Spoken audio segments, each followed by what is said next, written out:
नमस्कार, जनता टीवी देख रहे हैं आप। आपके साथ मैं खुशबू पांडे। तो चलिए रुक करेंगे 2 मिनट में 10 बड़ी खबरों का। देहरादून में नियुक्ति पत्र वितरण कार्यक्रम। सीएम ने नियुक्ति पत्र किए वितरित, अभ्यर्थियों को दी है बधाई।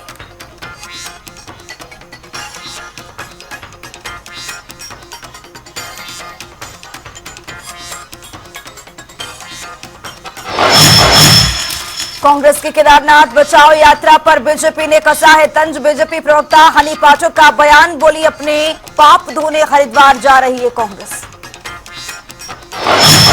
एक बार फिर चर्चाओं में लाल कुआं। विधायक डीएम के बाद कांग्रेस नेता से हुई झड़प, सोशल मीडिया पर वीडियो वायरल। पूर्व के पंजीकृत रेडी पटरी के लघु व्यापारियों को दिए नए परिचय पत्र। मुख्यमंत्री धामी के निर्देशन पर हो रही है कार्यवाही। रुड़की में कोतावली पुलिस काम से पहले करेगी मंदिर में पूजा। बजरंग बली के साथ शनि देव का भी ले सकेंगे आशीर्वाद।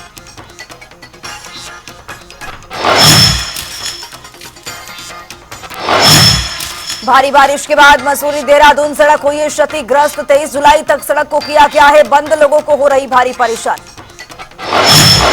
नदी में अचानक पानी बढ़ने से फंसे 4 लोग, एसडीआरएफ ने किया है रेस्क्यू। खटीमा में भव्य झांकियों के साथ कलश शोभा यात्रा का आयोजन। मंदिर में श्रद्धालुओं ने की है विधिवत पूजा अर्चना, लिया है आशीर्वाद। विकासनगर में सांप का जखीरा बरामद। 2 दर्जन से मिले अधिक सांप, इलाके में मचा है हड़कंप। खटीमा में मगरमच्छ ली है युवक की जान। रेस्क्यू टीम ने शव को किया है बरामद।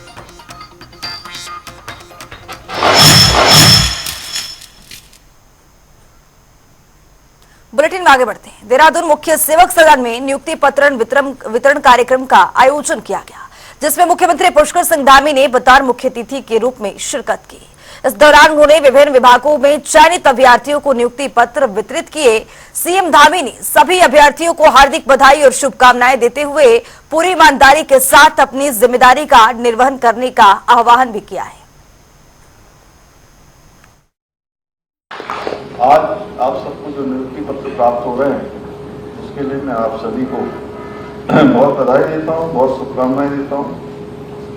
साथियों, आज का दिन हमारे शहरी विकास परिवार के लिए बहुत महत्वपूर्ण दिन है, क्योंकि आज 63 ईओ एवं 22 टैक्स इंस्पेक्टरों की नियुक्तियां यहाँ पर हो रही हैं। उनको आज नियुक्ति पत्र प्रदान हो रहे हैं और आप सब अब शहरी विकास परिवार के सदस्य के रूप में अपनी निकट भविष्य में राज्य को सेवाएं देंगे। इसके साथ ही आज उच्च शिक्षा विभाग के लिए भी यह आज बहुत महत्वपूर्ण दिन है, क्योंकि आज उच्च शिक्षा विभाग में असिस्टेंट प्रोफेसरों के रूप में 68 नए सदस्यों की नियुक्ति हो रही है।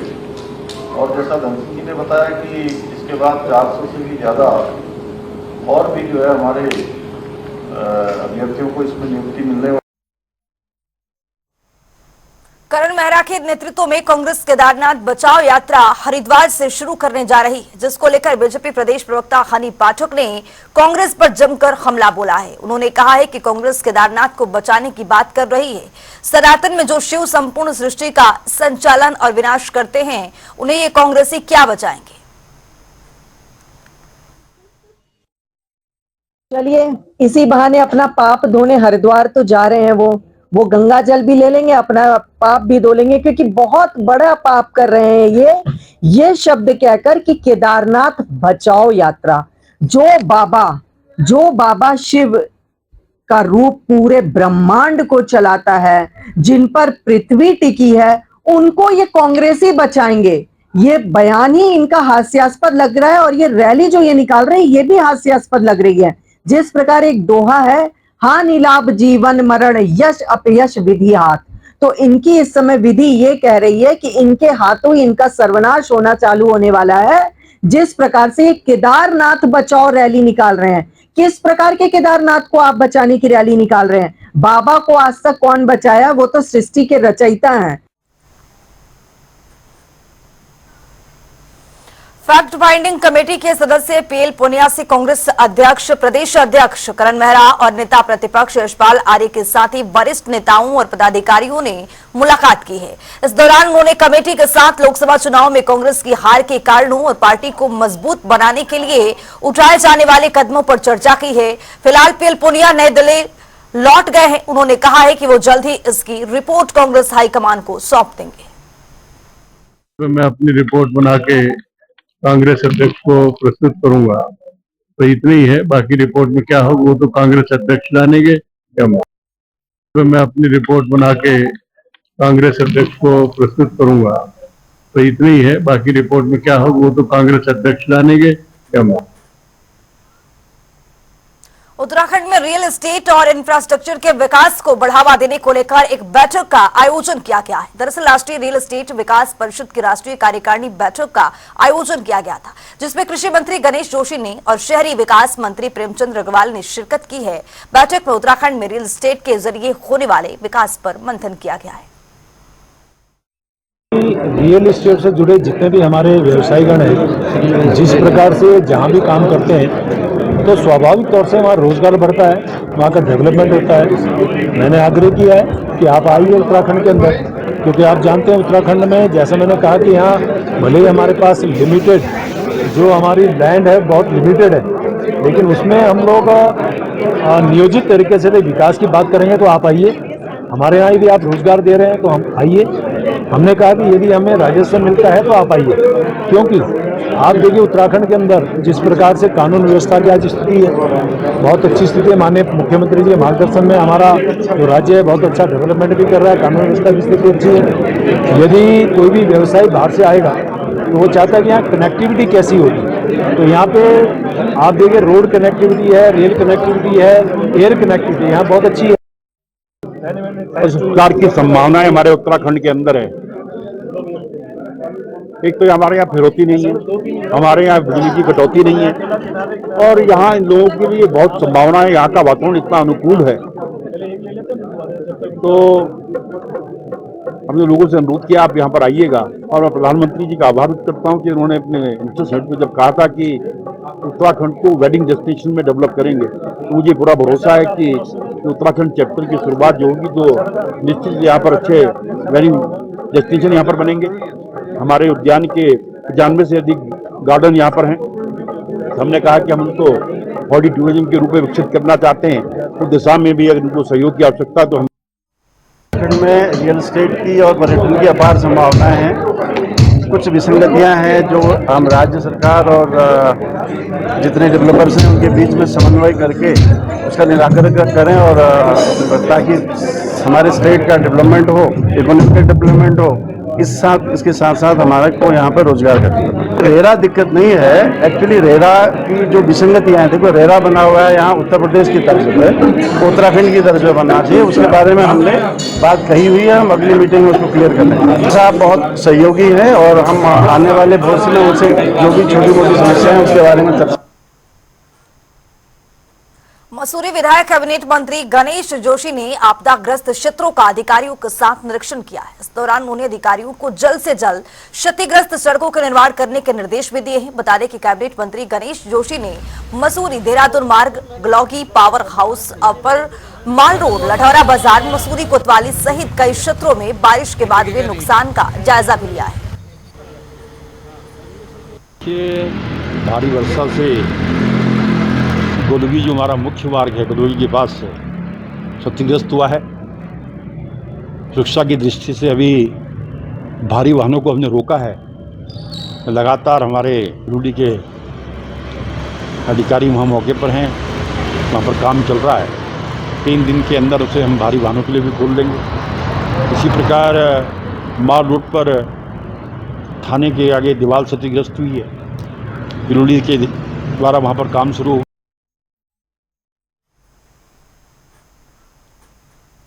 हल्द्वानी में डीएम वंदना सिंह ने चौफाला वन चौकी की तरफ बहने वाली बरसाती नाले का निरीक्षण किया है। इस दौरान उनके साथ सिंचाई विभाग, वन विभाग, एसडीएम, सिटी मजिस्ट्रेट सहित विधायक सुमित हृदय भी मौजूद रहे हैं।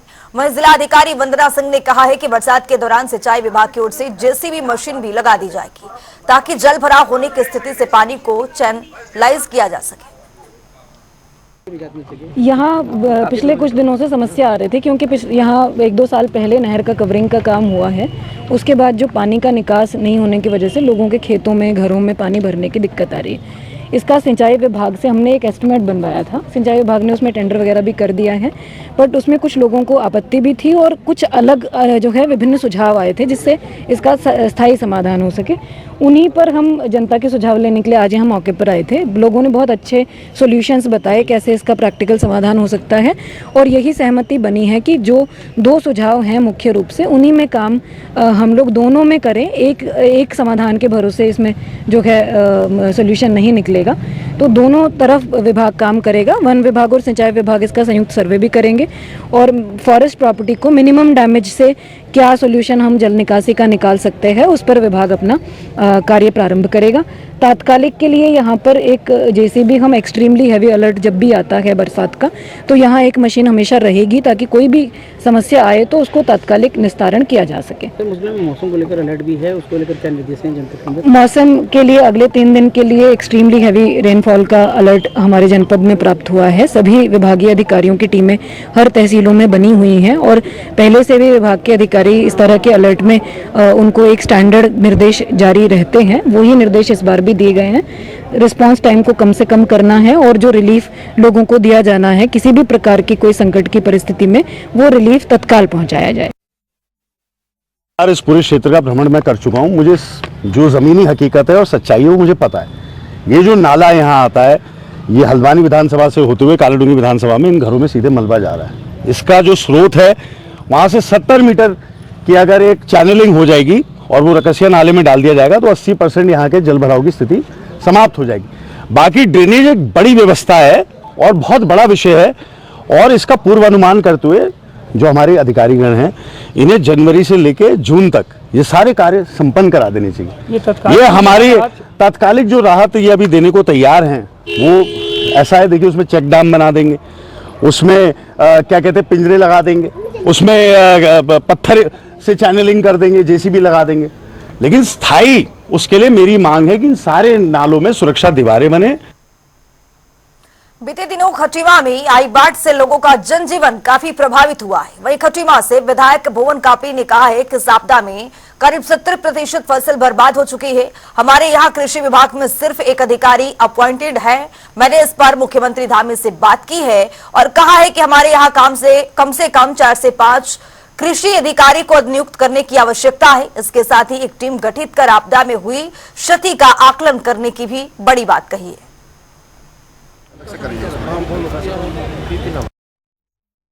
70% किसानों की फसल बर्बाद हो और हमारे यहाँ कृषि विभाग में एक अधिकारी अपॉइंट है।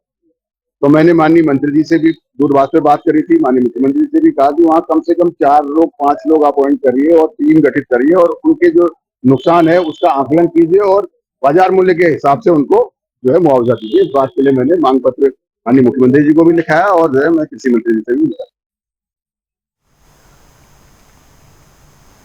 उत्तरकाशी जिले के निलांग और जादूंग में गांव की पुनर्स्थापन के लिए भारतीय सेना की ओर से योजनाएं बनाई गई हैं। दरअसल केंद्र सरकार की वाइब्रेंट विलेज योजना के तहत निलांग और जादूंग गांव में पुनर्स्थापना के लिए सेना ने 7 योजनाएं तैयार की हैं। इन योजनाओं को पूरा करने के लिए ऑपरेशन सद्भावना शुरू किया गया है, जिसके तहत गांव में मूलभूत सुविधाओं का विकास करने के साथ ही पर्यटन को बढ़ावा दिया जाएगा। इससे गांव तो जीवन होंगे ही, साथ ही पलायन भी रुक सकेगा। देखो वाइब्रेंट विलेज योजना में भी हमारे आपके 10 गांव हैं, 8 उसमें जो आबादी वाले गांव हैं जो नीचे हैं हमारे, हरसिल हो गया, मुकबा हो गया, धराली हो गया और आपका बगोरी हो गया, जशपुर हो गया। और ऐसे ही हमारे 2 गांव ऐसे हैं जो आज की तारीख में डिजल्टेड है, जो आबाद नहीं है, उसमें नेलोंग और जाडोंग। तो जाडोंग में अभी बेसिकली जब 1962 में लगभग 22 परिवार वहाँ से नीचे आए थे, तो उनके लिए होम स्टे योजना का कार्य हम लोग प्रारंभ करने जा रहे हैं। प्रथम चरण में 6 होम स्टे ले रखे हैं हमने, और फिर जो 17 होम स्टे हैं वो अगले चरण में लेंगे। और इसी प्रकार और भी जो अस्थाना विकास वहाँ होना है उसके बारे में हमारी कार्य योजना बन रही है। कुछ उसमें कार्य योजना भारत सरकार को भेजी है, कुछ अपनी सरकार को भेजी है, उत्तराखंड सरकार को।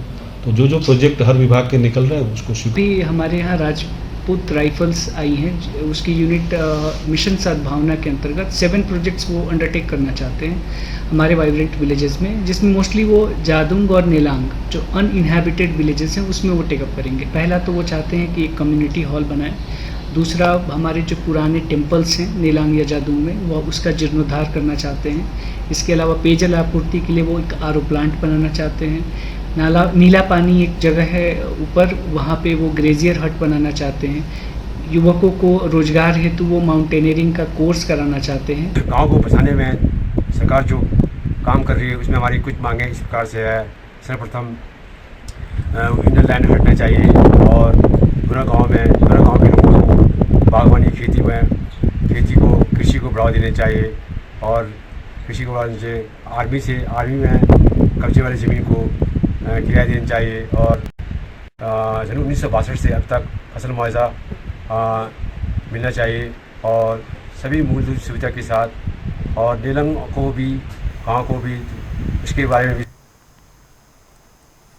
उत्तराखंड के सीमांत इलाके में 2 दर्जन से अधिक सांपों के मिलने से इलाके में दहशत फैल गई। दरअसल विकास नगर के ढेरानी क्षेत्र में भारतीय सर्प प्रजाति के सबसे जहरीले और खतरनाक सांपों में शुमार रसेल वाइन्स के 26 सपोरे का जखीरा बरामद हुआ, जिनको रेस्क्यू कर वन विभाग ने जंगल में छोड़ दिया गया है।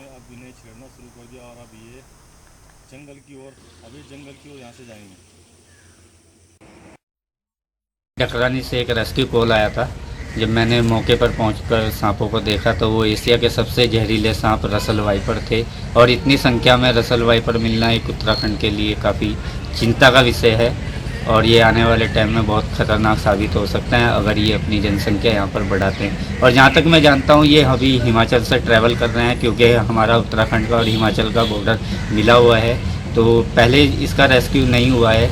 आज से 2 साल पहले एक रेस्क्यू हुआ था। अभी इतनी संख्या में सांप मिलना काफ़ी चिंता का विषय है। जो निवासी हैं उनके द्वारा सूचना दी गई थी कि वहाँ पर उनके द्वारा कुछ सांप देखे गए हैं, तो मौके से यहाँ से प्रशिक्षित जो स्टाफ है उसे मौके पर पकड़ने के लिए भेजा गया। जब उन्होंने देखा तो वहाँ पर रसल वाइपर के उन्हें 26 छोटे बच्चे मिले, जिन्हें रेस्क्यू कर वन क्षेत्र में सुरक्षित रूप से छोड़ा गया है। कितने खतरनाक हैं और ये क्या लगता है?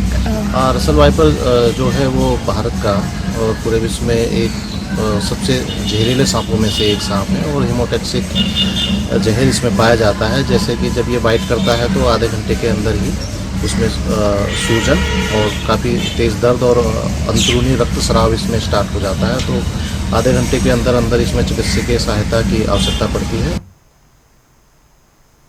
उत्तराखंड के लोक पर्व हरेला को लेकर प्रमुख वन सचिव और आरके सुधांशु की ओर से वन विभाग को 17 लाख पौधे लगाने का लक्ष्य दिया गया है, जिसे पूरा करने के लिए वन विभाग लगातार काम कर रहा है। इस बात पर मानव संसाधन विकास और कार्मिक प्रबंधन के अपर प्रमुख वन संरक्षक निशांत वर्मा ने कहा है कि 17 लाख पौधे के लक्ष्य को पूरा करने के लिए कुछ पौधा हम अपनी विभागीय पौधाशालाओं से देंगे। साथ ही क्या कुछ कहा है, सुनिए जरा।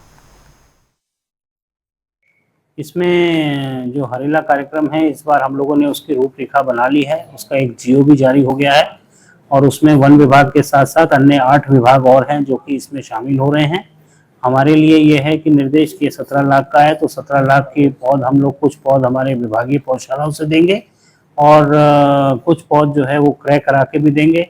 संबंधित डिविजन्स जो हैं इस समय जो भी हमारी स्वयंसेवी संस्थाएं हैं या फिर वन पंचायतें हैं, और इस प्रकार के क्षेत्रों का, चाहे वो स्कूल हों, विद्यालय हों, कॉलेज हों, उनमें जो है सबसे समन्वय स्थापित करके जो भी ज़्यादा से ज़्यादा हम कोशिश कर रहे हैं कि पौधारोपण इस समय हो 16 जुलाई से 15 अगस्त के बीच में। और इसमें पूर्व में कुछ हरेला वन भी स्थापित किए गए थे, तो वो जो सेक्शन स्तर पे जो हरेला वन स्थापित किए गए हैं उनमें भी और सप्लीमेंटेशन का काम पौधों का इस बार हरेला उत्सव के समय किया जाएगा। उत्तराखंड बोर्ड के स्कूलों में स्मार्ट क्लास लगाई जा रही है ताकि बच्चों को बेहतर तरीके से अपने विषयों पर ज्ञान प्राप्त हो सके। वहीं इस पर उत्तराखंड माध्यमिक शिक्षा बोर्ड के निदेशक महावीर सिंह बिष्ट ने कहा है कि अभी तक 783 हाई स्कूल और इंटरमीडिएट कॉलेज में स्मार्ट क्लास लगाए जा रहे हैं। हमारा लक्ष्य है कि हर स्कूल में कम से कम एक स्मार्ट क्लास जरूर हो सके। देखिए, हमारे उत्तराखंड में लगभग 783 जो हाई स्कूल इंटरमीडिएट कॉलेज हैं उनमें स्मार्ट क्लास की फैसिलिटी उपलब्ध कराई जा चुकी है। उसमें मैक्सिमम में तो हमारे समग्र शिक्षा अभियान की ओर से और कुछ एनजीओज और कुछ हमारे CSR फंडिंग एजेंसीज हैं और उनके माध्यम से तो ये स्मार्ट क्लास अभी हमारा जो टारगेट है वो कम से कम हर विद्यालय में एक स्मार्ट क्लास उपलब्ध हो जाए और धीरे धीरे समग्र शिक्षा के अभियान योजना के अंतर्गत हर क्लास में एक स्मार्ट क्लास सुविधा हो। खटीवा में खवान नदी के किनारे मगरमच्छ ने एक व्यक्ति की जान ले ली। दरअसल व्यक्ति अपनी गाय को पानी पिलाने के लिए नदी किनारे गया था, जहां मगरमच्छ ने उस पर अचानक हमला कर दिया है। बताया जा रहा है कि मगरमच्छ 6 घंटा तक व्यक्ति को मुंह में दबाए घूमता रहा। फिलहाल पुलिस ने शव बरामद कर लिया है। जो नानक सागर है इसमें लोगों को आवाजाही रहती है। नदी कामन नदी के किनारे कल जो है एक व्यक्ति जानवरों के साथ पानी पिलाने के लिए गया था, ऐसा सुनने में आया है और मगरमच्छ ने उसको उठा लिया है, तो उसकी तलाश जारी है। कल भी पुलिस।